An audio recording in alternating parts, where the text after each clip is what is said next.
ಎಲ್ಲರಿಗೂ ನಮಸ್ಕಾರ ಸ್ನೇಹಿತರೆ. ನಾವು ಪ್ರಶ್ನೋತ್ತರ ವಿಶ್ಲೇಷಣೆಯನ್ನು ಮಾಡ್ತಾ ಇದ್ದೀವಿ. ಈ ಪ್ರಶ್ನೆ ಪತ್ರಿಕೆಯಲ್ಲಿ ಬರುವ 71ನೆಯ ಪ್ರಶ್ನೆಯಿಂದ ನಾನು ಮುಂದುವರಿಸ್ತಾ ಇದ್ದೀನಿ. ಈ 71ನೆಯ ಪ್ರಶ್ನೆ ಏನಿದೆ ಅಂದರೆ, ಇಲ್ಲಿ ಕರ್ತೃಪದ, ಕರ್ಮಪದ, ಕ್ರಿಯಾಪದಗಳು ಅಥವಾ ವಿಶೇಷಣಗಳು ಏನು ಬರ್ತವೆ ಎಲ್ಲವನ್ನ ಅಕ್ಕಪಕ್ಕ ಅಂದರೆ ಪಲ್ಲಟ ಮಾಡಿ ಕೊಟ್ಟಿದ್ದಾರೆ. ನಾವು ಅದನ್ನು ಸರಿಯಾದ ಕ್ರಮದಲ್ಲಿ ಜೋಡಿಸಿ ಕೊಡಿ ಅಂತ ಕೇಳಿದ್ದಾರೆ. ಈ ಪ್ರಶ್ನೆಯಲ್ಲಿ ಏನಿದೆ, ಅಲ್ಲಿ A B C D E F ಅಂತ 6 ಭಾಗ ಮಾಡಿದ್ದಾರೆ. ಹಚ್ಚೋಣ, ಹಣತೆಯ, ಕವಿಯುವ, ಸುತ್ತಲೂ, ಕತ್ತಲೆಯೊಳಗೆ, ಪ್ರೀತಿಯ, ಹೀಗೆ ಪದಗಳನ್ನು ಆ ಕಡೆ ಈ ಕಡೆ ಪಲ್ಲಟಗೊಳಿಸಿ ವಾಕ್ಯವನ್ನು ಕೊಡಲಾಗಿದೆ. ಈ ವಾಕ್ಯದ ಸರಿಯಾದ ಕ್ರಮ ಯಾವುದು ಅನ್ನೋದನ್ನು ನಾವು ಅರ್ಥಪೂರ್ಣವಾಗಿ ಒಂದು ವಾಕ್ಯವನ್ನು ಮಾಡಬೇಕಾಗತ್ತೆ. ಅದನ್ನು ಬೇರೆ ಬೇರೆ ರೀತಿಯಲ್ಲಿ ನಾವು ವಾಕ್ಯಗಳನ್ನ ಮಾಡಲಿಕ್ಕೆ ಪ್ರಯತ್ನ ಮಾಡಿದರೂ ಕೂಡ ನಾವು ಅಂದುಕೊಂಡಂತೆ ಅಲ್ಲಿ ಕೊಟ್ಟಿರುವ 4 ಉತ್ತರಗಳಲ್ಲಿ ಆಯ್ಕೆ ಇರಲಿಕ್ಕಿಲ್ಲ. ಹಾಗಾಗಿ ಅರ್ಥಪೂರ್ಣವಾಗಿ ಯಾವುದು ಹೊಂದಿಕೊಳ್ಳುತ್ತದೆ ಅನ್ನೋದನ್ನು ನಾವು ಗಮನಿಸಿದಾಗ ಸ್ವಲ್ಪ ನಿಧಾನವಾಗಿ ನಾವಲ್ಲಿ ಗಲಿಬಿಲಿಗೊಳ್ಳದೆ ಇಂತಹ ಪ್ರಶ್ನೆಗಳಿಗೆ ಉತ್ತರಗಳನ್ನು ಮಾಡ್ಕೋಬೇಕಾಗತ್ತೆ. ಸ್ನೇಹಿತರೆ, ನಮಗೆ ಕೊಟ್ಟಿರತಕ್ಕಂಥ ಪ್ರಶ್ನೆ ಪತ್ರಿಕೆಯಲ್ಲಿಯೇ ರಫ್ ವರ್ಕ್ ಅಂತ ಒಂದು ಕಡೆ ಒಂದು ಖಾಲಿ ಹಾಳೆಯನ್ನು ಕೊಟ್ಟಿರ್ತಾರೆ ಪ್ರಶ್ನೆ ಪತ್ರಿಕೆಯ ಕೊನೆಯ ಪುಟಗಳಲ್ಲಿ. ಅದನ್ನು ಇದಕ್ಕೆ ಬಳಸಿಕೊಂಡು ಯಾವ ಪದಗಳನ್ನು ಎಲ್ಲಿ ಬರೆದರೆ ಸರಿಯಾದ ಅಂದರೆ ಅರ್ಥಪೂರ್ಣವಾದ ವಾಕ್ಯ ರಚನೆ ಆಗ್ತದೆ ಅನ್ನೋದನ್ನು ನೋಡಬೇಕಾಗತ್ತೆ. ನಾವು ಇಲ್ಲಿ ಗಮನಿಸಿದರೆ 71ನೆಯ ಪ್ರಶ್ನೆಗೆ ಸರಿ ಉತ್ತರ 2ನೇದಾಗ್ತದೆ. ಗಮನಿಸಿ, ಅಲ್ಲಿ ಆಯ್ಕೆ 2ರಲ್ಲಿ D C E F B A ಇದನ್ನು ತೆಗೆದುಕೊಳ್ಬೇಕಾಗತ್ತೆ. ಇಲ್ಲಿ ಸರಿಯಾದ ವಾಕ್ಯ ಎಂದರೆ ಇದು ಸುತ್ತಲೂ ಕವಿಯುವ ಕತ್ತಲೆಯೊಳಗೆ ಪ್ರೀತಿಯ ಹಣತೆಯ ಹಚ್ಚೋಣ. ಇದು ಅರ್ಥಪೂರ್ಣವಾದ ವಾಕ್ಯವಾಗುತ್ತದೆ.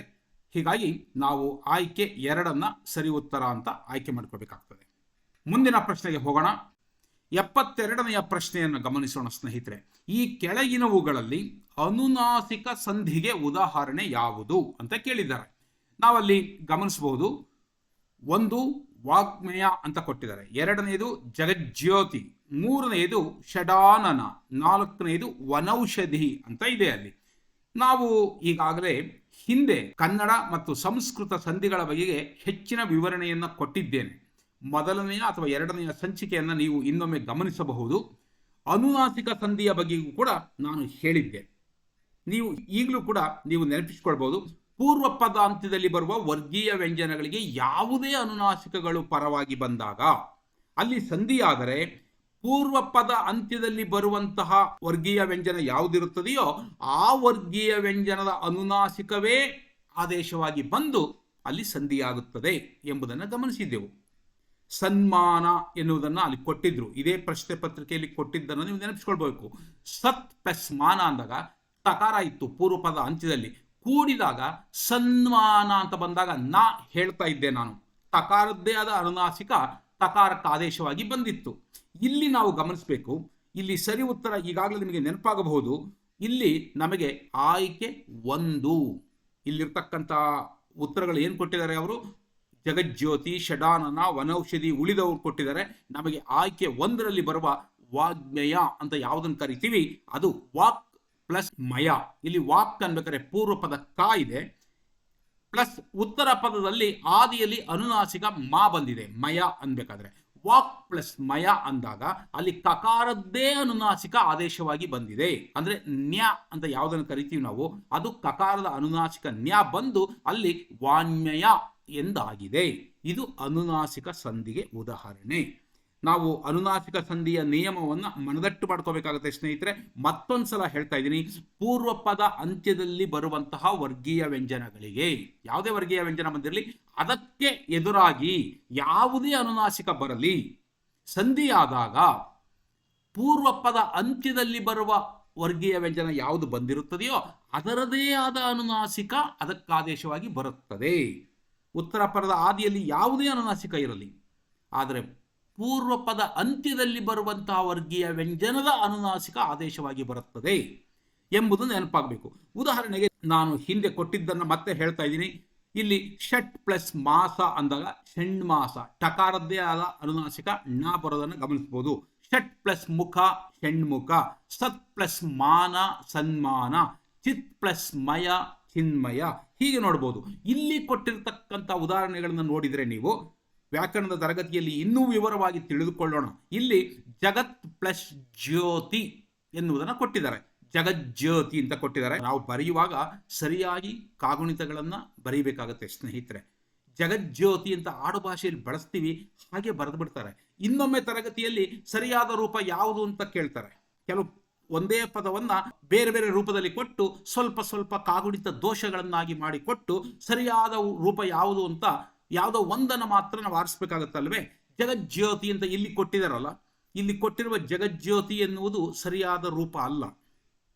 ಇದನ್ನು ಕೂಡ ನಾವೆಲ್ಲ ಗಮನಿಸಬೇಕು. ಒಂದು ಪ್ರಶ್ನೆ ಪತ್ರಿಕೆಯನ್ನು ವಿಶ್ಲೇಷಣೆ ಮಾಡೋದು ಅಂದರೆ ಹಾಗೆ ಸುಮ್ಮನೆ 3ನೇ ಪ್ರಶ್ನೆಗೆ 2ನೇ ಉತ್ತರ, 2ನೇ ಪ್ರಶ್ನೆಗೆ ಕೀ ಆನ್ಸರ್ 1ನೇ ಉತ್ತರ, ಹೀಗೆ ಹೇಳಿಕೊಳ್ಳೋದು ಹೋಗ್ತಾ ಹೋದರೆ 100 ಪ್ರಶ್ನೆಗಳನ್ನು ಒಂದೇ ಗಂಟೆಯಲ್ಲಿ ಮುಗಿಸಿಬಿಡ್ಬೋದು. ಹಾಗಲ್ಲ.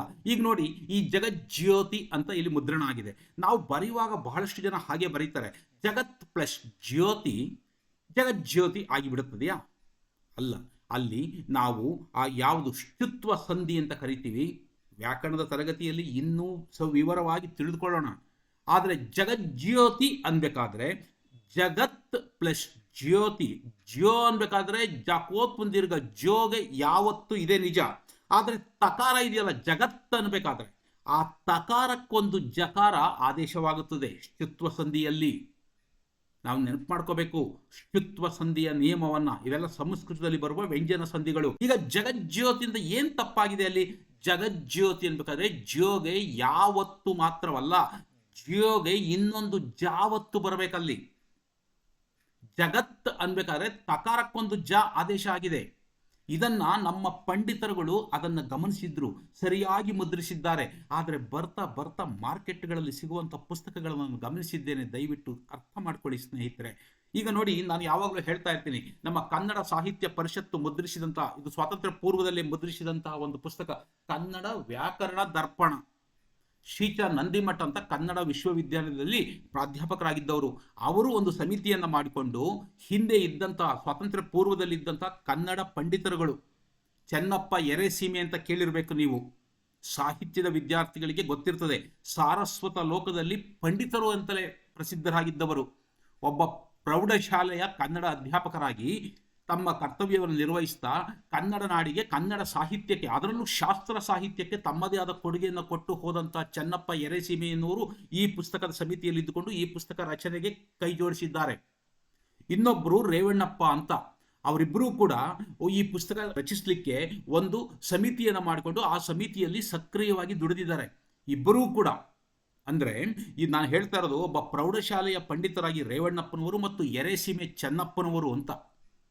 ಎಷ್ಟು ಅದ್ಭುತವಾಗಿ ಈ ಕೃತಿಯನ್ನು ರಚಿಸಿದ್ದಾರೆ. ಇವರಿಬ್ಬರಿಗೆ ಸಹಾಯ ಮಾಡುತ್ತಾ, ಸಲಹೆಗಳನ್ನು ನೀಡುತ್ತಾ ಕರ್ನಾಟಕ ವಿಶ್ವವಿದ್ಯಾಲಯದಲ್ಲಿ ಪ್ರಾಧ್ಯಾಪಕರಾಗಿದ್ದಂಥ ಶ್ರೀಚ ನಂದಿಮಠ ಅಂತ ಒಬ್ಬರು ಯೂನಿವರ್ಸಿಟಿಯ ಪ್ರೊಫೆಸರು, ಇನ್ನಿಬ್ಬರು ಪ್ರೌಢಶಾಲೆಯ ಪ್ರಕಾಂಡ ಪಂಡಿತರು. ಅವರು ಬರೀತಾರೆ ಇದರಲ್ಲಿ ಶುತ್ವ ಸಂಧಿ ಬಗ್ಗೆ ಬರೆಯುವಾಗ ಪುಸ್ತಕಗಳನ್ನು ಗಮನಿಸಬೇಕು ಅಂತ ಅದಕ್ಕೆ ಹೇಳೋದು ನಾನು. ಯಾವುದೋ ಮಾರುಕಟ್ಟೆಯಲ್ಲಿ ಸಿಕ್ಕಿದ ಪುಸ್ತಕವನ್ನು ತೆಗೆದುಕೊಂಡು ಅಥವಾ ಯಾರೋ ಕೆಲವರು ಕೀ ಆನ್ಸರ್ ಕೊಟ್ಟರು ಅಂದ್ಬಿಟ್ಟು ಅಷ್ಟಕ್ಕೆ ಬದ್ಧರಾದರೆ ನಾವು ಬೆಳೆಯೋದಿಲ್ಲ. ಯಾಕೆ ಈ ಪ್ರಶ್ನೆ ಪತ್ರಿಕೆಗಳ ವಿಶ್ಲೇಷಣೆಯನ್ನು 100 ವಿಶ್ಲೇಷಣೆಯನ್ನು ನೀವು ನೋಡ್ಬೋದು ಯೂಟ್ಯೂಬರ್ಗಳಲ್ಲಿ. ಇಂಥ ಪ್ರಶ್ನೆಗೆ ಇಂಥ ಉತ್ತರ ಅಂತ ಹೇಳ್ಕೊಂಡು ಅಂಥದ್ದನ್ನು ನೋಡ್ಕೊಳ್ಳಿಕ್ಕೆ ನೀವೇ ಕೀ ಆನ್ಸರಲ್ಲಿ ನೋಡ್ಕೋಬೋದಲ್ವಾ. ಸ್ವಲ್ಪ ಪುಸ್ತಕಗಳನ್ನು ಕೂಡ ಪ್ರಶ್ನೆ ಪತ್ರಿಕೆ ಇಟ್ಕೊಂಡು, ಈಗ ನಾನು ಹೇಳ್ತಾ ಇದ್ದೀನಿ ಕೆಲವು ವಿಚಾರಗಳನ್ನು. ಇದು ವ್ಯಾಕರಣದ ತರಗತಿ ಅಲ್ಲ, ಇದು ಪ್ರಶ್ನೆ ಪತ್ರಿಕೆಯನ್ನು ವಿಶ್ಲೇಷಣೆ ಮಾಡ್ತಾ ಇದ್ದೀನಿ. ಆಗಲೇ ನಿಮಗೆ ಸ್ವಲ್ಪ ವಿವರಣೆಯನ್ನು ಕೊಡ್ತಾ ಇದ್ದೀನಿ.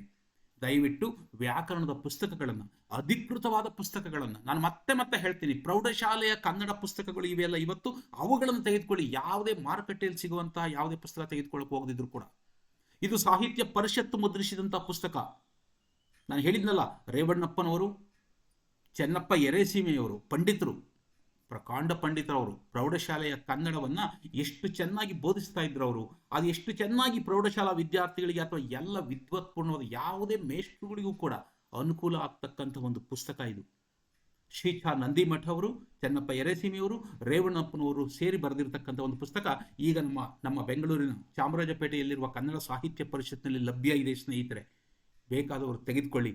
ವ್ಯಾಕರಣಕ್ಕೆ ತುಂಬ ಉಪಯುಕ್ತವಾದ ಪುಸ್ತಕ. ನಾನು ಇದನ್ನೇ ಪರಾಮರ್ಶಿಸಿ ಅಥವಾ ಇದನ್ನು ಗಮನಿಸಿ ನಿಮಗೆ ಸ್ವಲ್ಪ ವ್ಯಾಕರಣದ ಕೆಲವು ವಿಚಾರಗಳನ್ನು ಹೇಳ್ತಾ ಇದ್ದೀನಿ ಸ್ನೇಹಿತರೆ, ಅರ್ಥ ಮಾಡ್ಕೊಳ್ಳಿ ದಯವಿಟ್ಟು. ಇಲ್ಲಿ ಜಗಜ್ಯೋತಿ ಅನ್ಬೇಕಾದ್ರೆ ಬರೀ ಜಗಜ್ಯೋತಿ ಅಲ್ಲ, ನಾನು ನನ್ನ ಸ್ಲೈಡಲ್ಲಿ ತೋರಿಸಿದ್ದೀನಿ. ಜಗಜ್ಯೋತಿ. ಜಾಕ್ಕೆ ಆ ಜ್ಯೋ ಇದೆಯಲ್ಲ, ಯಾವತ್ತು ಬರುವುದಕ್ಕೂ ಮುಂಚೆ ಇನ್ನೊಂದು ಜಾವತ್ತು ಬಂದಿರಬೇಕು. ಜಗತ್ ಪ್ಲಸ್ ಜ್ಯೋತಿ. ಜ್ಯೋತಿ ಎನ್ನುವ ಉತ್ತರ ಪದದಲ್ಲಿ ಈಗಾಗಲೇ ಜ್ಯೋತಿ ಇದ್ದೇ ಇತ್ತಲ್ವಾ. ಜಗತ್ ಅನ್ಬೇಕಾದ್ರೆ ತಕಾರಕ್ಕೆ ಜಕಾರ ಆದೇಶ ಇರ್ತಾವ, ಆ ಜಾ ತೋರಿಸ್ಬೇಕಲ್ವಾ. ಇದು ಸಾಮಾನ್ಯ ಜ್ಞಾನ, ಹೌದಲ್ವಾ. ಆದರೂ ಕೆಲವು ಪುಸ್ತಕದಲ್ಲಿ ತೋರಿಸಿರಲ್ವಲ್ಲ ಸರ್, ನಾವೇನು ಮಾಡೋದು? ಸರಿಯಾಗಿ ಅರ್ಥ ಮಾಡ್ಕೊಳ್ಳಿ ಸ್ನೇಹಿತರೆ. ಈ ಪ್ರಶ್ನೆ ಪತ್ರಿಕೆಯಲ್ಲಿಯೇ ಬರೀ ಜಗಜ್ಯೋತಿ ಎಂದಿದ್ದಾರೆ, ಸರಿಯಾದ ರೂಪವೇ ಅಲ್ಲ, ಬಿಡಿ. ಈಗ ನಮಗೆ ಸರಿಯಾದ ರೂಪ ಯಾವುದು ಗೊತ್ತಿರಬೇಕು ನಿಮಗೆ. ಇನ್ನೊಂದು ಪ್ರಶ್ನೆ ಪತ್ರಿಕೆಯಲ್ಲಿ ಕೇಳಿಬಿಡ್ತಾರೆ, ಅದಕ್ಕೋಸ್ಕರ ಬಹಳ ಸೂಕ್ಷ್ಮವಾಗಿರಬೇಕಾಗತ್ತೆ. ನಾನು ಮುಂದಿನ ತರಗತಿಯಲ್ಲಿ ಹೇಳ್ತೀನಿ ಕೆಲವು ಪದಗಳನ್ನು ಹೇಗೆ ನಾವು ಅರ್ಥ ಮಾಡ್ಕೋಬೇಕು ಅಂತ. ಈ ಹಳೆಯ ಕಾಲದ ಕೆಲವು ಪಂಡಿತರ ಪುಸ್ತಕಗಳನ್ನು ಓದ್ತಾ ಇದ್ರೆ ಗೊತ್ತಾಗುತ್ತೆ ಸ್ನೇಹಿತರೆ, ಎಷ್ಟು ವಿದ್ವತ್ಪೂರ್ಣವಾದಂತಹ ಒಂದು ಬೌದ್ಧಿಕವಾಗಿ ಎಷ್ಟು ಬೆಳೆದಿದ್ರು ಅವರು, ಅದನ್ನು ನಮಗೆ ಅರ್ಥ ಮಾಡ್ಕೋಬೇಕು. ಇರಲಿ, ಗಮನಿಸೋಣ. ಇಲ್ಲಿ ಷಡಾನನ, ಷಟ್ ಪ್ಲಸ್ ಆನನ, ಅಲ್ಲಿಯೂ ಕೂಡ ಟಕಾರಕ್ಕೆ ಡಕಾರ ಆದೇಶವಾಗಿದೆ. ಇದು ಎಲ್ಲಿದೆ ಟಕಾರ? ನಮ್ಮ ಕನ್ನಡದ ಆದೇಶ ಸಂಧಿ ತರ ಅಲ್ಲ, ಪೂರ್ವ ಪದ ಅಂತ್ಯದಲ್ಲಿ ಬರುವ ಟಕಾರಕ್ಕೆ ಡಕಾರ ಆದೇಶ ಆಗಿದೆ, ಹೌದಲ್ವಾ. ಅದನ್ನು ಗಮನಿಸ್ಬೇಕು ನಾವು. ಜಶ್ವ ಸಂಧಿಗೆ ಉದಾಹರಣೆ ಇನ್ನೊಂದು ಈಗಾಗಲೇ ಹಿಂದೆ ಬಂದಿದೆ, ವೃದ್ಧಿ ಸಂಧಿ. ವನೌಷಧಿ, ವನ ಪ್ಲಸ್ ಔಷಧಿ, ವನೌಷಧಿ. ಗಮನಿಸಬೇಕು, ಇವು ಅಲ್ಲಿ ಕೊಟ್ಟಿರ್ತಕ್ಕಂಥ 3 ಬೇರೆ ಬೇರೆ ಸಂಧಿಗಳಿವೆ. ಶುತ್ವ ಸಂಧಿ, ಜಸ್ತ್ವ ಸಂಧಿ ಮತ್ತು ವೃದ್ಧಿ ಸಂಧಿಗಳಾಗಿವೆ. ಆದರೆ ನಮಗೆ ಈ ಪ್ರಶ್ನೆಗೆ 72ನೇ ಪ್ರಶ್ನೆಗೆ ಬೇಕಾಗಿರುವುದು ವಾಣ್ಮಯ, ಅಂದರೆ ಅಲ್ಲಿ ನಮಗೆ ಅದು ಅನುನಾಸಿಕ ಸಂಧಿಗೆ ಉದಾಹರಣೆ ಎಂಬುದು ಗೊತ್ತಿರಬೇಕು. ಓಕೆ ಸ್ನೇಹಿತರೆ, ಮುಂದಿನ ಪ್ರಶ್ನೆಗೆ ಹೋಗೋಣ. 73ನೆಯ ಪ್ರಶ್ನೆಗೆ ಸಂಬಂಧಪಟ್ಟ ವಿವರಣೆ ಕೂಡ ಈಗಾಗಲೇ ಹಿಂದೆ ಬಂದಿದೆ, ಗಮಕ ಸಮಾಸಕ್ಕೆ ಸಂಬಂಧಪಟ್ಟಂತೆ. ಕೇಳಿಸ್ಕೊಳ್ಳಿ. ನೇಯ್ದ ಪ್ಲಸ್ ವಸ್ತ್ರ, ಇದು ಯಾವ ಸಮಾಸಕ್ಕೆ ಉದಾಹರಣೆ ಅಂತ ಕೊಟ್ಟಿದ್ದಾರೆ. ನೇಯ್ದ ವಸ್ತ್ರ ಎನ್ನುವುದನ್ನು ನೋಡ್ತಾ ಇದ್ದಾಗ ಒಳ್ಳೆ ವಿಗ್ರಹ ವಾಕ್ಯ ಇದ್ದಂತೆ ಇದೆಯಲ್ಲ, ಇಲ್ಲಿ ಕೂಡಿದೆ, ಸಮಾಸವೇ ಅಲ್ಲ. ಸಮಾಸ ಅಂದರೆ ಕೂಡುವುದಲ್ಲವೇ? ಹಾಗಾಗಿಯೇ ಈ ನೇಯ್ದ ವಸ್ತ್ರ ಎನ್ನುವಲ್ಲಿ ಯಾವುದೇ ಸಮಾಸ ಕ್ರಿಯೆ ಘಟಿಸುವುದಿಲ್ಲ ಎಂಬುದಾಗಿ ನಮ್ಮ ವಿದ್ವಾಂಸರು, ನಮ್ಮ ಕೆಲವು ವೈಯಾಕರಣಿಗಳು ವಾದಿಸಿದ್ದಾರೆ. ಆದರೆ ಕೇಶಿರಾಜ ಮಾತ್ರ ಇದು ಸಮಾಸ ಆಗುತ್ತದೆ. ನೇಯ್ದ ವಸ್ತ್ರ ನಾವು ಬಳಸ್ತೇವೆ, ಇಲ್ಲಿ ಒಂದು ಕೂಡುವಿಕೆ ನಡೆದಿರುತ್ತದೆ. ಅವನು ಹೇಳ್ತಾನೆ, ಕನ್ನಡದ ಅಸಾಧಾರಣ ಲಕ್ಷಣಗಳಲ್ಲಿ ಒಂದು, ಬೇರೆಲ್ಲ ಭಾಷೆಗಳಲ್ಲಿ ಇಲ್ಲದೇ ಇರುವಂತಹ ಒಂದು ವಿಶಿಷ್ಟವಾದ ವಿಚಾರವನ್ನು ನಾನು ನನ್ನ ದರ್ಪಣದಲ್ಲಿ ಪ್ರಸ್ತಾಪಿಸ್ತಾ ಇದ್ದೇನೆ. ಅವನು ಹೇಳ್ತಕ್ಕಂಥ ಅಸಾಧಾರಣ ಲಕ್ಷಣಗಳಲ್ಲಿ ಗಮಕ ಸಮಾಸ ಎಂಬುದು ಒಂದು. ರಳ ಕುಳ ಕ್ಷಳಗಳ ಬಗ್ಗೆ ಹೇಳ್ತಾನೆ, ಶಿಥಿಲ ದ್ವಿತ್ವ ಅಂತ ಹೇಳ್ತಾನೆ, ಸಮಸಂಸ್ಕೃತ ಅಂತ ಹೇಳ್ತಾನೆ, ವಮಹಪ ಭೇದ ಅಂತ ಹೇಳ್ತಾನೆ. ಮುಂದೆ ಶಬ್ದಮಣಿ ದರ್ಪಣವನ್ನೇ ಕೆಲವು ಮಾಲಿಕೆಯಲ್ಲಿ, ಕೆಲವು ಸಂಚಿಕೆಯಲ್ಲಿ ನಮ್ಮ ವಿದ್ಯಾರ್ಥಿಗಳಿಗೆ ಪರಿಚಯಿಸಬೇಕು ಅನ್ನೋದು ನನ್ನ ಉದ್ದೇಶ. ನೋಡೋಣ, ಶಬ್ದಮಣಿ ದರ್ಪಣ ಒಂದೊಂದು ಸೂತ್ರವನ್ನು ಇಟ್ಕೊಂಡು ನಮ್ಮ ವಿದ್ಯಾರ್ಥಿಗಳಿಗೆ ಸರಳವಾಗಿ ಪರಿಚಯ ಮಾಡೋಣ ಅಂತ ಇದ್ದೀನಿ. ನೋಡೋಣ, ಇಲ್ಲಿ ಗಮನಿಸಿ. ನೇಯ್ದ ವಸ್ತ್ರ ಯಾವ ಸಮಾಸಕ್ಕೆ ಉದಾಹರಣೆ? ಗಮಕ ಸಮಾಸ, ದ್ವಿಗು ಸಮಾಸ, ಕರ್ಮಧಾರೆಯ ಸಮಾಸ, ತತ್ಪುರುಷ ಸಮಾಸ ಅಂತ ಕೊಟ್ಟಿದ್ದಾರೆ. ಗಮಕ ಸಮಾಸಕ್ಕೆ ಇದು ಉದಾಹರಣೆ.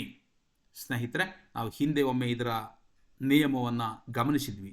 ಪೂರ್ವ ಪದದಲ್ಲೇನಾದರೂ ಸರ್ವನಾಮ ಇದ್ದರೆ, ಕೃದಂತ ಇದ್ದರೆ, ಅಥವಾ ಗುಣವಾಚಕ ಇದ್ದರೆ, ಅಥವಾ ಸಂಖ್ಯಾವಾಚಕ ಇದ್ದರೆ, ಅಂತಹ ಪೂರ್ವ ಪದಗಳಿಗೆ ಉತ್ತರ ಪದಗಳಾಗಿ ಯಾವುದಾದರೂ ನಾಮಪದ ಬಂದಾಗ ಅಲ್ಲಿ ಕೂಡಿದಾಗ ಗಮಕ ಸಮಾಸ ಆಗುತ್ತದೆ. ನಾನು ಅದಕ್ಕೆ ಉದಾಹರಣೆಗಳನ್ನು ಕೂಡ ಈಗಾಗಲೇ ಹಿಂದಿನ ಕೆಲವು ಸ್ಲೈಡ್ಗಳಲ್ಲಿ ತೋರಿಸಿದ್ದೇನೆ ಸ್ನೇಹಿತರೆ. ಮತ್ತೊಮ್ಮೆ ಅದನ್ನು ಗಮನಿಸಿ. ಪೂರ್ವ ಪದದಲ್ಲಿ ಸರ್ವನಾಮ, ಕೃದಂತ, ಗುಣವಾಚಕ ಮತ್ತು ಸಂಖ್ಯಾವಾಚಕಗಳಿದ್ದು ಉತ್ತರ ಪದವಾಗಿರುವ ನಾಮಪದವೊಂದಿಗೆ ಸಮಾಸವಾದರೆ ಗಮಕ ಸಮಾಸ ಎನ್ನುತ್ತೇವೆ. ಇಲ್ಲಿ ಅರಿಸಮಾಸ ದೋಷ, ಹೌದು, ಗಮಕ ಸಮಾಸದಲ್ಲಿ ಅರಿಸಮಾಸ ದೋಷ ಇಲ್ಲ ಎಂಬುದನ್ನು ಕೇಶಿರಾಜನೇ ಹೇಳಿದ್ದಾನೆ. ನೆನಪಿಟ್ಕೋಬೇಕಾಗತ್ತೆ. ಇದೆಲ್ಲ ಮುಂದೆ ಎಲ್ಲಿ ಬೇಕಾದರೂ ಪ್ರಶ್ನೆ ಬರಬಹುದು ಸ್ನೇಹಿತರೆ. ಅನ್ಯ ಭಾಷೆಯ 2 ಪದಗಳನ್ನು ಕೂಡಿಸಿ ಒಂದೇ ಪದದಂತೆ ವರ್ತಿಸುವುದಕ್ಕೆ, ಅಂದರೆ ಬೇರೆ ಬೇರೆ ಭಾಷೆಯ 2 ಪದಗಳನ್ನು ಕೂಡಿಸಿ ಒಂದೇ ಪದದಂತೆ ಬಳಸುವುದನ್ನು ನಮ್ಮ ವೈಯಾಕರಣಿಗಳು ವಿರೋಧಿಸುತ್ತಾರೆ. ಹಾಗಾಗಿ ಅದನ್ನು ಅರಿಸಮಾಸ ಎಂದು ಕರೆಯುತ್ತಾರೆ, ಸಮಾಸ ದೋಷ ಎನ್ನುತ್ತಾರೆ. ಗಮಕ ಸಮಾಸದಲ್ಲಿ ಆ ಅರಿಸಮಾಸ ದೋಷ ಬರುವುದಿಲ್ಲ ಎಂಬುದಾಗಿ ಕೇಶಿರಾಜನೇ ಹೇಳಿದ್ದಾನೆ. ಇದು ಕೂಡ ನಮಗೆ ಗೊತ್ತಿರೋ, ಅದಕ್ಕೆ ಉದಾಹರಣೆಗಳನ್ನು ಕೂಡ ಇಲ್ಲಿ ಸ್ಲೈಡಲ್ಲಿ ಇದೆ, ನೀವು ಗಮನಿಸಬಹುದು. 73ನೆಯ ಪ್ರಶ್ನೆಗೆ, ಅಂದರೆ ನೇಯ್ದ ವಸ್ತ್ರ ಎನ್ನುವಾಗ ನಮಗೆ ಅಲ್ಲಿ ಒಂದು ಕೃದಂತ ಮತ್ತು ಒಂದು ನಾಮಪದ ಸೇರಿದೆ. ನೇಯ್ದ ಎನ್ನುವುದು ಕೃದಂತ ನಾಮವಾದರೆ ವಸ್ತ್ರ ಎಂಬುದು ಒಂದು ನಾಮವಾಚಕವಾಗಿದೆ. ಹಾಗಾಗಿ ನೇಯ್ದ ವಸ್ತ್ರ ಎಂಬುದು ಇಲ್ಲಿ ಗಮಕ ಸಮಾಸ. 73ನೇ ಪ್ರಶ್ನೆಗೆ ಸರಿ ಉತ್ತರ ಆಯ್ಕೆ 1. 74ನೆಯ ಪ್ರಶ್ನೆಗೆ ಹೋಗೋಣ. ಸರಳವಾಗಿದೆ. ಸಾವಿತ್ರಿಯು ಈ ಪದವು ಈ ವಿಭಕ್ತಿಗೆ ಸೇರಿದೆ. ಪ್ರಥಮ ವಿಭಕ್ತಿ, ಸಪ್ತಮಿ ವಿಭಕ್ತಿ, ಷಷ್ಠಿ ಮತ್ತು ತೃತೀಯ ಅಂತ ಕೊಟ್ಟಿದ್ದಾರೆ. ಸಾವಿತ್ರಿಯು ಅನ್ಬೇಕಾದ್ರೆ ನಮಗೆ ಸುಲಭವಾಗಿ ಅರ್ಥ ಆಗ್ತದೆ. ಪ್ರಥಮ ವಿಭಕ್ತಿ ಇದೆ. ಹೊಸಗನ್ನಡದ ಉ ಎಂಬುದು ಸಾವಿತ್ರಿ ಪ್ಲಸ್ ಉ ಕರ್ತೃಕಾರಕವಾದ ಪ್ರಥಮ ವಿಭಕ್ತಿ ಪ್ರತ್ಯಯ ಇಲ್ಲಿ ಸೇರಿದೆ. ಮತ್ತೆ ಅಂತ ಇದ್ದಿದ್ರೆ ಹಳೆಗನ್ನಡದಲ್ಲಿ ಸಾವಿತ್ರಿಗೆ ಸೇರ್ತಾ ಇತ್ತ. ಅದು ಸಾವಿತ್ರಿ ಪ್ಲಸ್ ಸಾವಿತ್ರಿಂ ಆಗುವುದಿಲ್ಲ. ಹೊಸಗನ್ನಡದಲ್ಲಾಗಿದ್ದಕ್ಕೆ ಇದು ಸೇರಿದೆ. ಹಳೆಗನ್ನಡದಲ್ಲಿ ಕೇಶರಾಜನ ಹೇಳಿದ್ದಾನೆ, ಅಕಾರಾಂತ ಪ್ರಕೃತಿಗಳಿಗೆ ಮಾತ್ರ ಪ್ರಥಮ ವಿಭಕ್ತಿ ಪ್ರತ್ಯಯ ಸೇರುತ್ತದೆ, ಅಕಾರಾಂತವಲ್ಲದ ಪ್ರಕೃತಿಗಳಿಗೆ ಪ್ರಥಮ ವಿಭಕ್ತಿ ಪ್ರತ್ಯಯ ಸೇರುವುದಿಲ್ಲ. ನೀವೆಲ್ಲಿಯೂ ಕೂಡ ಇಕಾರ ಅಥವಾ ಉಕಾರ ಅಥವಾ ಒಕಾರ ಇದ್ದಂತಹ ನಾಮಪ್ರಕೃತಿಗಳಿಗೆ ಹಳೆಗನ್ನಡದಲ್ಲಿ ಎನ್ನುವ ವಿಭಕ್ತಿ ಪ್ರತ್ಯಯ ಸೇರಿರುವುದನ್ನು ಗಮನಿಸಲಿಕ್ಕೆ ಸಾಧ್ಯವೇ ಇಲ್ಲ. ಕೃತಿಂ ಅಂತ ಎಲ್ಲೂ ಬರೋದಿಲ್ಲ, ಕನ್ನಡಿಂ ಅಂತ ಎಲ್ಲೂ ಬರೋದಿಲ್ಲ, ಸೀತೆಂ ಅಂತ ಬರೋದಿಲ್ಲ. ಅದು ಹಾಗೇ ಇರ್ತದೆ. ಅಲ್ಲಿ ಪ್ರಥಮ ವಿಭಕ್ತಿ ಸೀತೆ ಅಷ್ಟೇ ಇರ್ತದೆ ಅಲ್ಲಿ. ಅದೇ ರಾಮ ಅಂದಾಗ ರಾಮಂ ಅಂತ ಇರುತ್ತೆ. ಪಂಪ ಅಂತ ಇದ್ರೆ ಪಂಪಂ, ರನ್ನಂ. ಯಾಕೆ? ಅಲ್ಲೆಲ್ಲ ಅಕಾರದಿಂದ ಅಂತ್ಯಗೊಂಡಿವೆ ಪ್ರಕೃತಿ. ನದಿಂ ಅಂತ ಎಲ್ಲೂ ಇರೋದಿಲ್ಲ, ನದಿ ಅಷ್ಟೇ ಇರ್ತದೆ. ಪ್ರಥಮ ವಿಭಕ್ತಿ ಪ್ರತ್ಯಯ ಅಲ್ಲಿ ಇದೆ ಅಂತ ನಾವು ಅರ್ಥ ಮಾಡ್ಕೋಬೇಕಾಗತ್ತೆ. ಇರಲಿ, ಕೇಶರಾಜನ ಹೇಳ್ತಾನೆ ಅಕಾರಾಂತ ಪ್ರಕೃತಿಗಳಿಗೆ ಮಾತ್ರ ಪ್ರಥಮ ವಿಭಕ್ತಿ ಪ್ರತ್ಯಯ ಸೇರುತ್ತದೆ ಅಂತ. ಈ ಸುಳಿವನ್ನಿಟ್ಟುಕೊಂಡೇ ನಮ್ಮ ಆಧುನಿಕ ಭಾಷಾ ವಿಜ್ಞಾನಿಗಳು ಪ್ರಥಮ ವಿಭಕ್ತಿ ಎಲ್ಲ ಕಡೆಯಲ್ಲೂ ಅಗತ್ಯ ಇಲ್ಲ, ಹಾಗಾಗಿ ಪ್ರಥಮ ವಿಭಕ್ತಿ ಎಂಬುದೇ ನಮ್ಮಲ್ಲಿ ಇರಲಿಲ್ಲ ಎಂಬ ವಾದ ಮಾಡಿದ್ದಾರೆ. ಮುಂದೆ ಭಾಷಾ ವಿಜ್ಞಾನ ಮತ್ತು ವ್ಯಾಕರಣದ ತರಗತಿಯಲ್ಲಿ ಅದರ ಬಗ್ಗೆ ವಿಸ್ತೃತವಾಗಿ ನಾನು ವಿವರಣೆಯನ್ನು ಕೊಡ್ತೀನಿ ಸ್ನೇಹಿತರೆ. ಯಾವ ಯಾವ ವಿಭಕ್ತಿ ಪ್ರತ್ಯಯಗಳು ಅಗತ್ಯ ಇವೆ ಅಥವಾ ಬೇಡ ಎನ್ನುವುದರ ಬಗ್ಗೆ ನಮ್ಮ ಆಧುನಿಕ ಭಾಷಾ ವಿಜ್ಞಾನಿಗಳ ವಾದ ಏನು ಎಂಬುದನ್ನು ಕೂಡ ನಾವು ತಿಳ್ಕೋಬೇಕಾಗ್ತದೆ.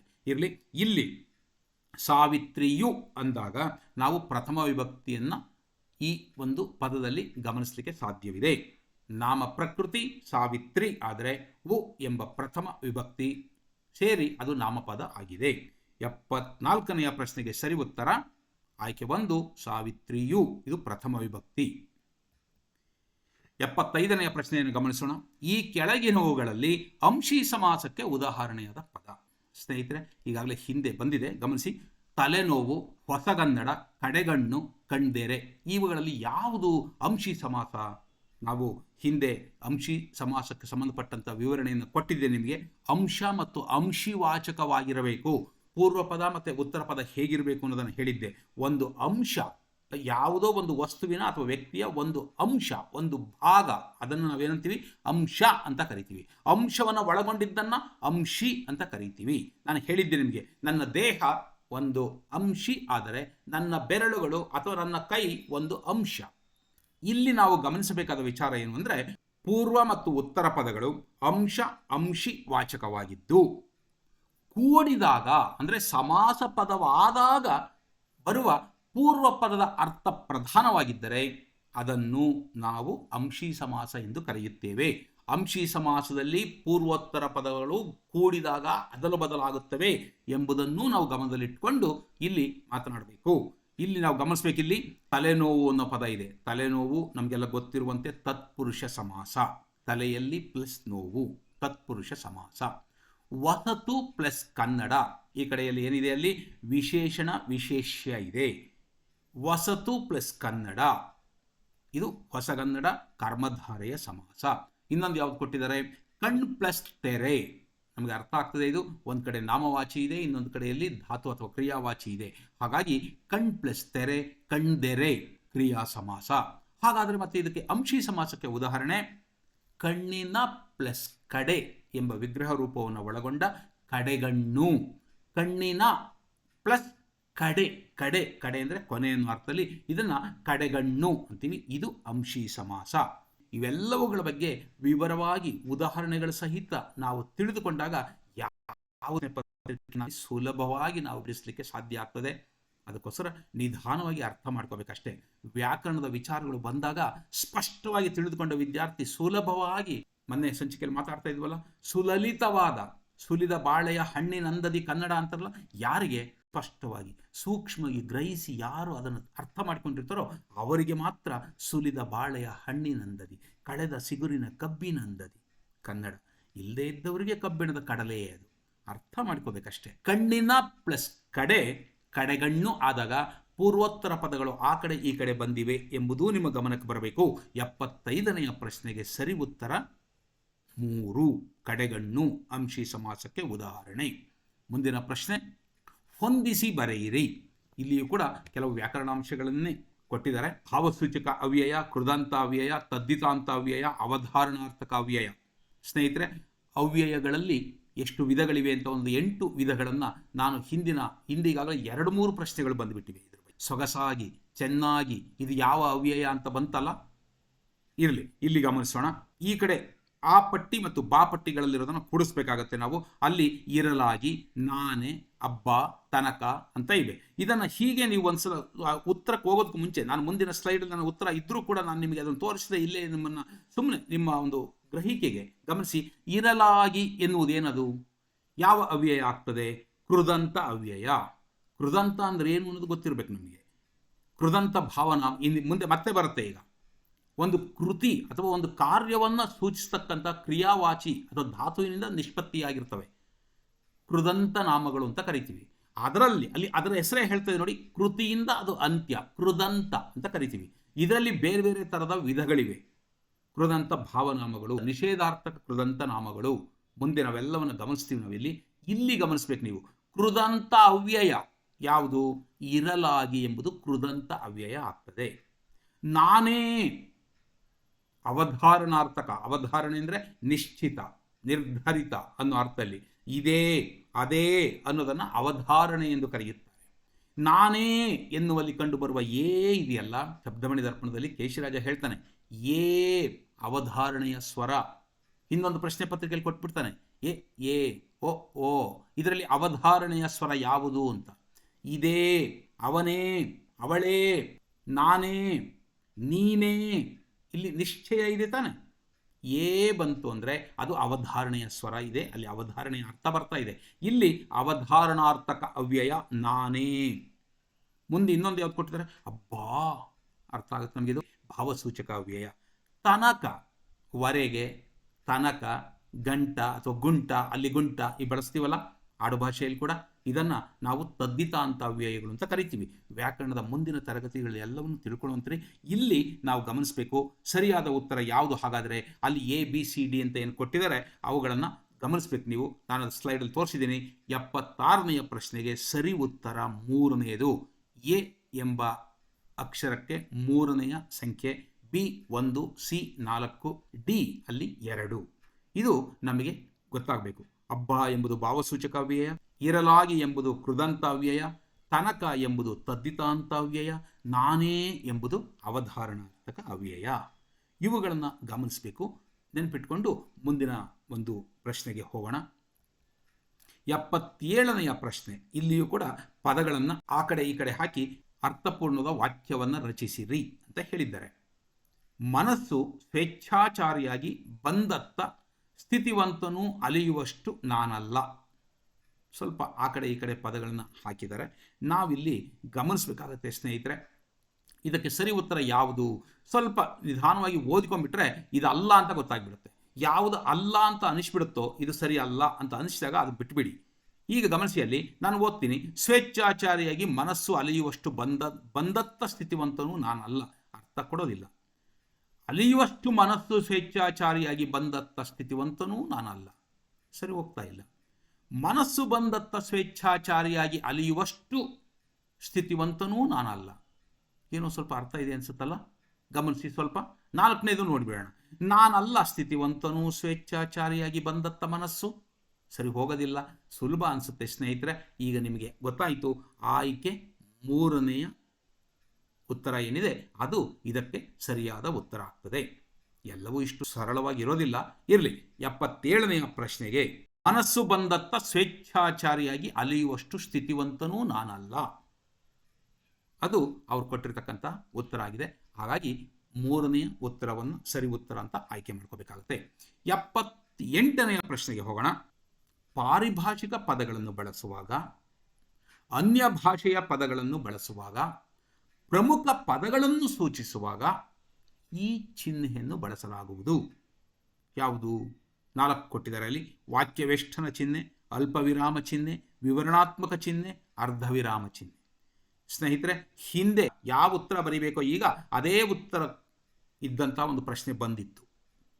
ಬೇರೆಯವರ ಮಾತುಗಳನ್ನು ಯಥಾವತ್ತಾಗಿ ನಾವು ಉಲ್ಲೇಖಿಸುವಾಗ ಅಥವಾ ಉದ್ಧರಿಸುವಾಗ ಯಾವ ಚಿಹ್ನೆಯನ್ನು ಬಳಸಬೇಕು ಅಂತ ಅಲ್ಲಿ ಕೇಳಿದ್ರು. ಉದ್ಧರಣಾ ಚಿಹ್ನೆ ಅಂತ ನಾನು ವಿವರಿಸಿದ್ದೆ. ಆ ಉದ್ಧರಣಾ ಚಿಹ್ನೆ ಎನ್ನುವುದನ್ನೇ ಇನ್ನೊಂದು ಹೆಸರಿನಲ್ಲಿ ನಾವು ಯಾವುದನ್ನು ಇನ್ವರ್ಟೆಡ್ ಕಾಮ ಅಂತ ಕರಿತೀವೋ ಆ ಉದ್ಧರಣಾ ಚಿಹ್ನೆಯನ್ನೇ ವಾಕ್ಯವೇಷ್ಟನಾ ಚಿಹ್ನೆ ಎಂದೂ ಕರೆಯುತ್ತಾರೆ. ವಾಕ್ಯವೇಷ್ಟನಾ ಚಿಹ್ನೆ ಅಂದರೂ ಅದೇನೆ, ಉದ್ಧರಣಾ ಚಿಹ್ನೆ ಅಂದರೂ ಅದೇನೆ. ಈ ಪ್ರಶ್ನೆಗೆ ಪಾರಿಭಾಷಿಕ ಪದಗಳನ್ನು, ಅನ್ಯ ಭಾಷೆಯ ಪದಗಳನ್ನು ಅಥವಾ ಪ್ರಮುಖ ಅಥವಾ ವಿಶಿಷ್ಟ ಪದಗಳನ್ನು ಸೂಚಿಸುವಾಗ ಇನ್ವರ್ಟೆಡ್ ಕಾಮ ಬಳಸ್ತೇವೆ. ಕೆಲವು ಕಡೆ ಡಬಲ್ ಇನ್ವರ್ಟೆಡ್ ಕಾಮ, ಕೆಲವು ಕಡೆ ಸಿಂಗಲ್ ಇನ್ವರ್ಟೆಡ್ ಕಾಮ, ಏಕ ಉದ್ಧರಣ ಚಿಹ್ನೆ ಇರ್ತದೆ, ಕೆಲವು ಕಡೆ ಜೋಡಿ ಉದ್ಧರಣ ಚಿಹ್ನೆ ಇರ್ತದೆ. ಸ್ನೇಹಿತರೆ, ಇಲ್ಲಿ ನಮಗೆ ಬೇಕಾಗಿರೋದು ಆ ಉದ್ಧರಣ ಚಿಹ್ನೆಯನ್ನೇ ಏನು ವಾಕ್ಯವೇಷ್ಟನಾ ಚಿಹ್ನೆ ಎಂದು ಕರೆಯುತ್ತೇವೆ. ನೆನ್ಪಿಟ್ಕೊಳ್ಳಿ. 78ನೆಯ ಪ್ರಶ್ನೆಗೆ ಸರಿಯಾದ ಉತ್ತರ ಆಯ್ಕೆ 1, ವಾಕ್ಯವೇಷ್ಟನಾ ಚಿಹ್ನೆ ಅಥವಾ ಉದ್ಧರಣಾ ಚಿಹ್ನೆ. 79ನೆಯ ಪ್ರಶ್ನೆ, ಕ್ಷಣ ಪದದ ತತ್ಸಮ ರೂಪ. ತತ್ಸಮ ರೂಪ ಅಲ್ಲ, ನಾನು ಹಿಂದೆ ಹೇಳಿದ್ದೀನಿ, ಇದರ ಮೂಲ ಪದ ಅಂತ ಕೇಳಬೇಕು. ತತ್ಸಮ ಅಂದರೆ ಬೇರೆ ಅರ್ಥ ಬರುತ್ತೆ. ಇರಲಿ, ಇದಕ್ಕೆ ಸರಿ ಉತ್ತರ ಜಾಣ ಅಲ್ಲ, ಕಣ ಅಲ್ಲ, ಕ್ಷಣ. ಸರಿ, ಇದೊಂದು ಯಾವುದು ಕಾಣ ಅಂತ ಇದೆ, ಅದಲ್ಲ. 79ನೆಯ ಪ್ರಶ್ನೆಗೆ ಆಯ್ಕೆ 3, ಕ್ಷಣ ಅಂತ ಇದೆ. ಕ್ಷಣ ಎನ್ನುವುದರ ತದ್ಭವ ಕ್ಷಣ. ಕ್ಷಣ ಎಂಬುದರ ಮೂಲ ರೂಪ ಕ್ಷಣ. ಕ್ಷಣ ಎಂಬುದರ ತತ್ಸಮ ಅನ್ನಂಗಿಲ್ಲ. ತತ್ಸಮ ಅಂದರೆ ನನಗಿಂತ ಚೆನ್ನಾಗಿ ನಿಮಗೆ ಗೊತ್ತಿದೆ. ತತ್ಸಮ ಅಂದರೆ ಅದಕ್ಕೆ ಸಮ. ಕ್ಷಣಕ್ಕೂ ಕ್ಷಣಕ್ಕೂ ವ್ಯತ್ಯಾಸ ಇಲ್ವೇಂದ್ರಿ? ಇದೆ ತಾನೆ. ಅದಕ್ಕೆ ಸಮ ಹೇಗಾಗ್ತದೆ? ಅದು ಅಕ್ಷರಗಳಲ್ಲಿಯೇ ವಿಕಾರಗೊಂಡು ಅಂದರೆ ಆ ಪದದ ರೂಪದಲ್ಲಿಯೇ ವ್ಯತ್ಯಾಸ ಆಗಿ ಬರುವುದನ್ನು ನಾವು ತದ್ಭವ ಅಂತ ಕರಿತೀವಿ.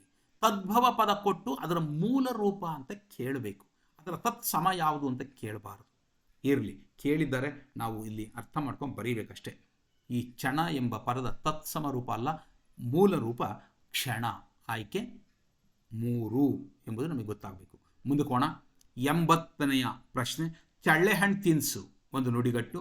ನಾನೀಗಾಗಲೇ ಹೇಳಿದ್ದೀನಿ, 2 ಪದಗಳು ಬೇರೆ ಬೇರೆ ಸಂದರ್ಭದಲ್ಲಿ ಬೇರೆ ಬೇರೆ ಅರ್ಥವನ್ನು ಕೊಡುತ್ತಿರುತ್ತವೆ. ಅವು ಸ್ವತಂತ್ರವಾಗಿದ್ದಾಗ ಬೇರೆ ಅರ್ಥವನ್ನು ಹೊಂದಿರುತ್ತವೆ. ಆದರೆ 2 ಪದಗಳನ್ನು ಒಟ್ಟಿಗೆ ಕೂಡಿಸಿದಾಗ ತಮ್ಮ ಸ್ವತಂತ್ರವಾದ ಅರ್ಥವನ್ನು ಕಳೆದುಕೊಂಡು ಬೇರೆ ಇನ್ನೇನೋ ಅರ್ಥವನ್ನು ಸ್ಫುರಿಸುತ್ತವೆ, ಕೊಡುತ್ತವೆ. ಅಂಥದ್ದನ್ನು ನುಡಿಗಟ್ಟುಗಳು ಎಂದು ಕರೆಯುತ್ತೇವೆ. ವೇದವಾಕ್ಯ ಉದಾಹರಣೆ ಕೊಟ್ಟಿದ್ದ ನೆನಪು ನನಗೆ. ಹೌದು, ಇಲ್ಲಿ ಗಮನಿಸಿ. ಇಲ್ಲಿ ವೇದವಾಕ್ಯ ಆಗಲೇ ಅದೆಂದಲ್ಲ, ಹಾದಿ ಹಿಡಿ ಅಂತೀವಿ, ಹಾದಿ ಹಿಡಿ. 2 ಬೇರೆ ಬೇರೆ ಸಂದರ್ಭದಲ್ಲಿ ಬೇರೆ ಬೇರೆ ಅರ್ಥ ಕೊಡ್ತವೆ.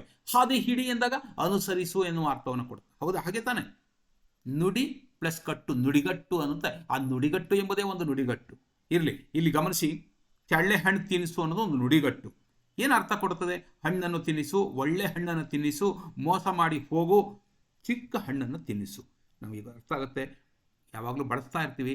ಇವತ್ತಿನ ಸಾಮಾಜಿಕ ವಿದ್ಯಮಾನಗಳ ಸಂದರ್ಭದಲ್ಲಿ ಕನ್ನಡದಲ್ಲಿ ಆಡುಭಾಷೆಯಲ್ಲಿ ಬಹಳ ರೂಢಿಯಲ್ಲಿದೆ. ಚಳ್ಳೆ ಹಣ್ಣು ತಿನ್ನಿಸ್ತ ಅಂದರೆ ಮೋಸ ಮಾಡಿದ ಅಂತ. ಹಾಗಾಗಿ ಈ ಪ್ರಶ್ನೆಗೆ 80ನೆಯ ಪ್ರಶ್ನೆಗೆ ಸರಿ ಉತ್ತರ ಮೋಸ ಮಾಡಿ ಹೋಗು. ಆಯ್ಕೆ 3 ಸರಿ ಉತ್ತರ. ಇದಕ್ಕೇನು ಮತ್ತೆ ವಿವರಣೆ ಕೊಡಬೇಕಾಗಿಲ್ಲ. ನುಡಿಗಟ್ಟುಗಳು ಅಂದರೆ ಏನು, ನುಡಿಗಟ್ಟಿನ ವಿಶಿಷ್ಟತೆ ಏನು ಅನ್ನೋದನ್ನು ಅರ್ಥ ಮಾಡಿಕೊಳ್ಳೋದೇ ನಾವಿಲ್ಲಿ ಗ್ರಹಿಸಬೇಕಾದಂಥ ವಿಚಾರ. 81ನೇ ಪ್ರಶ್ನೆಗೆ ಹೋಗೋಣ. ಮನ್ಯಾಗಿನ ಈ ಪದದ ಗ್ರಾಂಥಿಕ ರೂಪ. ಹಿಂದೆ ಈಗಾಗಲೇ ಬಂದಿತ್ತು ಬ್ಯಾನೆ. ಇದರ ಸರಿಯಾದ ರೂಪ ಅಥವಾ ಇದರ ಗ್ರಾಂಥಿಕ ರೂಪ ಏನು ಅಂತ ಕೊಟ್ಟಿದ್ರು. ಅಲ್ಲಿ ಬೇನೆ ಅಂತ ಬರೆದಿದ್ವಲ್ಲ. ಈಗ ಅದೇ ಥರ ಮತ್ತೊಂದು ಇಲ್ಲಿ ಗ್ರಾಮ್ಯ ರೂಪ ಕೊಟ್ಟಿದ್ದಾರೆ. ಮನೆಯಾಗಿನ, ಇಲ್ಲಿ ಮನೆಯಿಂದಲೇ, ಮನೆಯಲ್ಲಿನ, ಮನೆ ಆಚೆಗಿನ, ಮನದಲ್ಲಿನ ಅಂತ ಕೊಟ್ಟಿದ್ದಾರೆ.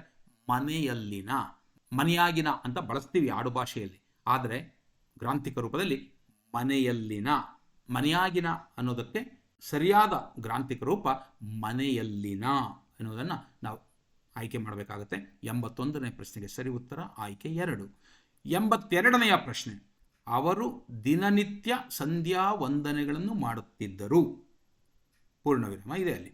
ಓಕೆ, ಇದರಲ್ಲಿ ಸರಿಯಾದ ರೂಪ ಅಡ್ಡಗೆರೆ ಯಾವುದು ಕೇಳ್ತಿದ್ದಾರೆ?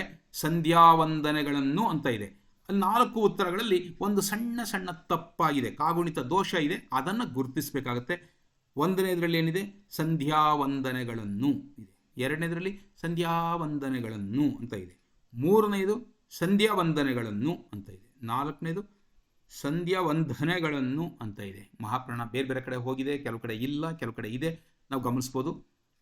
ಆಯ್ಕೆ 1 ಸಂಧ್ಯಾ ವಂದನೆಗಳನ್ನು. ಸಂಧ್ಯಾ ವಂದನೆಗಳನ್ನು ಅನ್ಬೇಕಾದ್ರೆ ಧಾಕ್ಕೆ ಸಂಧ್ಯಾ ಎನ್ನುವಲ್ಲಿ ಬರುವ ದೀರ್ಘ ಸ್ವರ ದಾ ಇದೆಯಲ್ಲ, ಅಲ್ಲಿ ಇರುವಂಥದ್ದು ಮಹಾಪ್ರಾಣ ಗೊತ್ತು. ವಂದನೆಗಳು ಅಲ್ಲ ಅನ್ನೋದು ನಮಗೆ ಗೊತ್ತಾಗುತ್ತೆ. ಸ್ನೇಹಿತರೆ, ಇಂತಹ ಪದಗಳನ್ನು 4 ಪದಗಳು ಕೊಡ್ತಾರೆ. ಸರಿಯಾದ ರೂಪಗಳನ್ನು ನಾವು ಗುರುತಿಸೋದನ್ನು ಕಲ್ತ್ಕೋಬೇಕಾಗತ್ತೆ. ಈ ಮೇಲೆ ನೋಡಿದ್ವಲ್ಲ, ಜಗಜ್ಯೋತಿ ಅಂತ ಕೊಟ್ಟರೆ ತಪ್ಪಾಗುತ್ತೆ. ಅದು ಈ ಮೊನ್ನೆ ತಾನೇ ಕೊಟ್ಟಿದ್ರು ಶ್ರುತಿ ಹೇಗೆ ಬರೀಬೇಕು ಅಂತ.